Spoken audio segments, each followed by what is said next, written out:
start with the asymmetry almost nobody reckons with, because everything follows from it, and most people live their whole lives on the wrong side of it. Every resource you can name is recoverable except one. Money lost can be earned.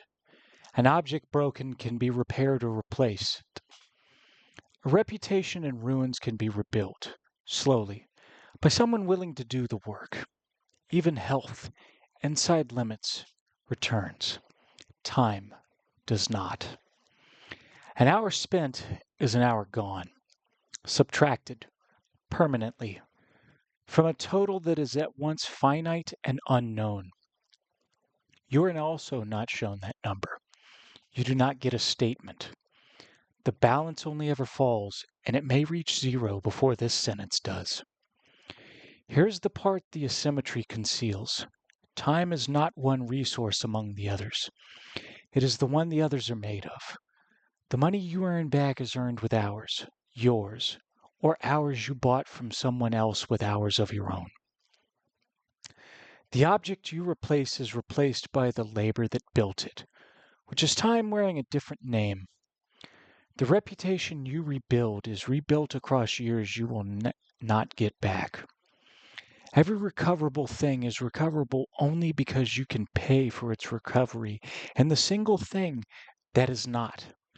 There is, in the end, one account. Everything else is a note written against it, a claim, a receipt, an IOU for time already spent or time about to be. To file money or property or standing under a separate heading is a bookkeeping error. They are all denominated by the same currency. And the currency does not print. From the single account comes the only distinction that matters: spending versus waste. To spend time is not to lose it. Time given to something necessary, chosen, or meaningful. Real work, real effort.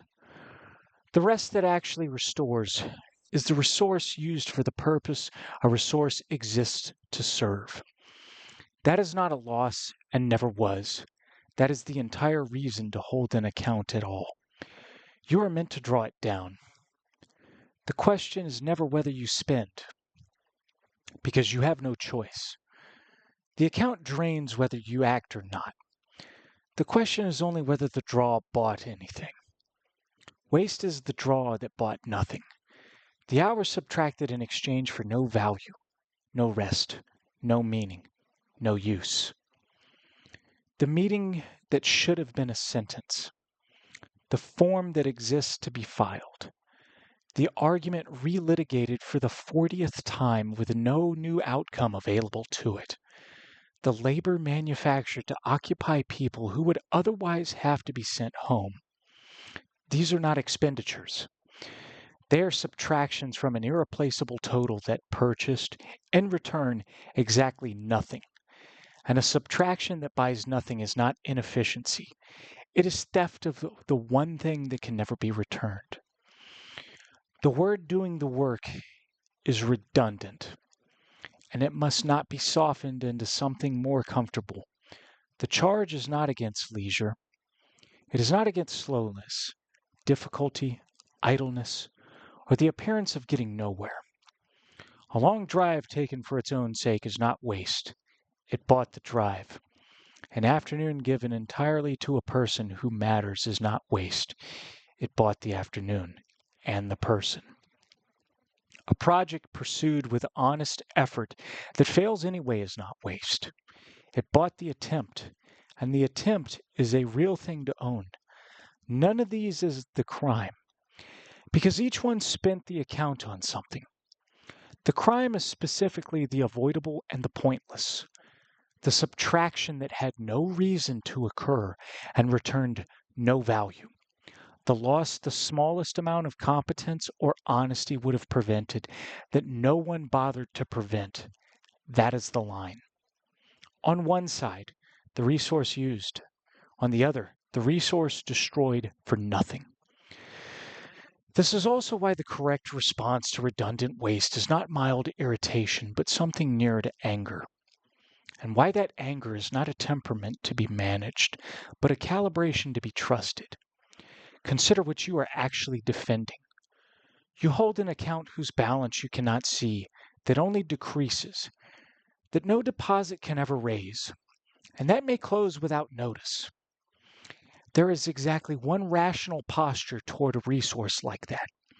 Treat every avoidable subtraction from it as maximally expensive, because you cannot know that it isn't. The man who shrugs at a wasted hour is not relaxed. He is making a bet that he has hours to spare, against a number he has never been allowed to see. The anger is the part of you that has done the math and refuses the bet. It is not that the wasters are rude. It is that they are gambling with a balance that was never theirs and calling it efficiency, which is the deeper crime, and the one that earns the word theft outright. What you do with your own account is your business. Squander it, burn it, lose a decade to nothing. It is yours to lose. But the hour you take from someone else is drawn from an account you have no claim to, without consent, on a balance you are not permitted to see and could never repay if you tried. The man who calls 12 people into a room for an hour that needed to be an email has not wasted an hour.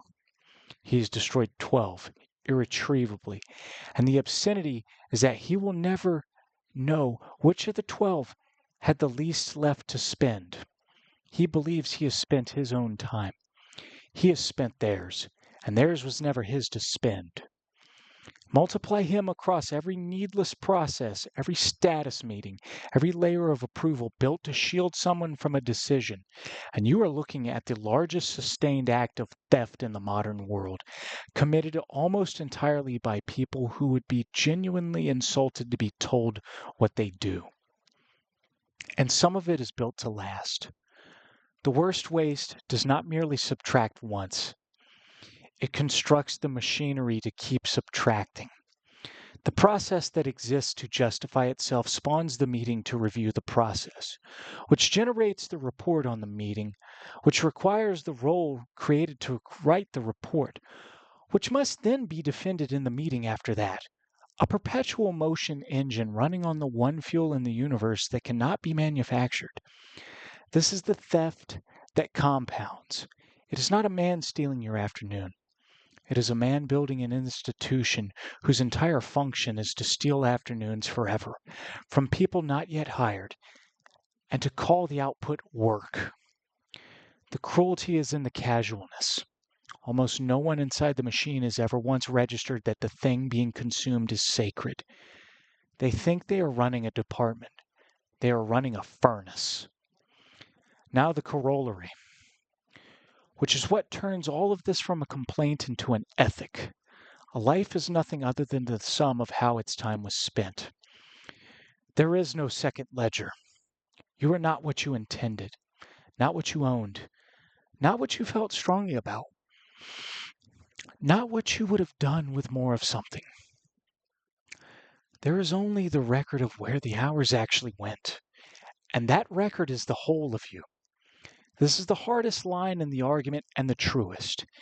And the only accounting that exists, the book you meant to write and the book you never thought of are the same book. 0 hours of pages, identically. The intention buys nothing. The potential buys nothing. The almost buys nothing. The single difference between the man who did and the man who meant to is the only difference there has ever been, and it is total. Because one of them converted the account into something that now exists, and the other let it drain in exchange for the feeling of intending to. The feeling is not on the ledger. Nothing is on the ledger but what is spent and what it bought. Which is why the only honest way to hold the number is to count it down, not up. People count up, birthdays accumulated, things acquired, years served, because counting up resembles growth and feels like safety. But the account does not add. It has never once added. The only true figure it can issue is smaller than the last. And the only honest reading runs in that direction. Not how much has been lived, but how much remains against a total you were never given. This sounds morbid to people who have not thought it through. It is the opposite. It is the only thing that makes an hour expensive enough to refuse to waste it. You do not guard what you believe is infinite. The whole discipline begins the moment you accept that it is not. So the man who guards his time is not being difficult, and he is not being self-important. Whatever the people drawing on his account would prefer him to believe, he is performing the only coherent response to the asymmetry, refusing to let the substance of his own existence believe that is all it is. The substance, not a metaphor for it, be spent on nothing, and refusing with equal force to take a part in the spending of anyone else's, having understood that their account is as hidden and as final as his own. There is one account. You cannot see the balance. It only falls. Everything you've ever called a resource is a claim written against it, and every claim will be paid in the same currency, which does not return. Spend it on work, on rest, on people, on the long drive that bought nothing but the drive. Spend it on anything that bought something, but the redundant waste of it, yours or anyone's, is the one act with nothing on the other side and no payment that can undo it. That is why it is the only unforgivable thing. Everything else can be earned back. This is the one that cannot.